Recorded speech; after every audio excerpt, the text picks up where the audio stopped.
Sydney Ring is a freshman basketball player at Seneca Valley High School. Born without a left hand, she excels at a game that most people think you need two hands to play. When she came through like the elementary, the junior high program, we kind of noticed her. I mean, obviously for obvious reasons, but honestly, the first thing we noticed about her is she's not much of a different basketball player. I mean, except for the fact that she can't catch the ball as well as everybody else. I mean, she really can do anything anybody else can do. We said coming into varsity basketball, it's going to be a little bit harder for you.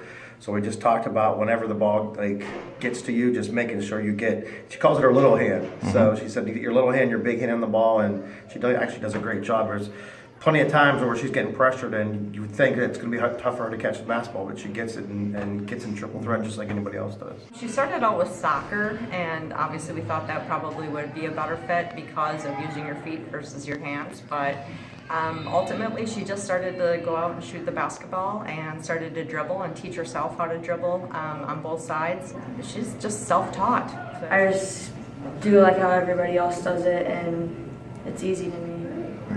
She's probably one of the best shooters on the entire team. If you were going to say we need a three-point shot, especially for the JV, she'd be number one. It's actually easier because you don't hold the basketball like this way. Mm-hmm. You can just it's more stable, I feel, and that's why I feel like I'm a good shooter.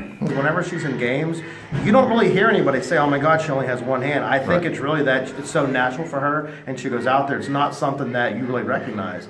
I honestly have not heard one other player, anybody else on another team in the stands go, "Oh my God, look, she only has one hand." I really believe that if she keeps working hard, she's not going to be somebody you're going to think about just because she has one hand and she plays. It's going to be because she's a good player. I mean, she's an excellent basketball player, great basketball sense. She works very hard, great shooter, can handle the basketball. I don't really think that having one hand is really going to hurt her that much as she's going through varsity. We have never made excuses for her. We have never babied her by any means.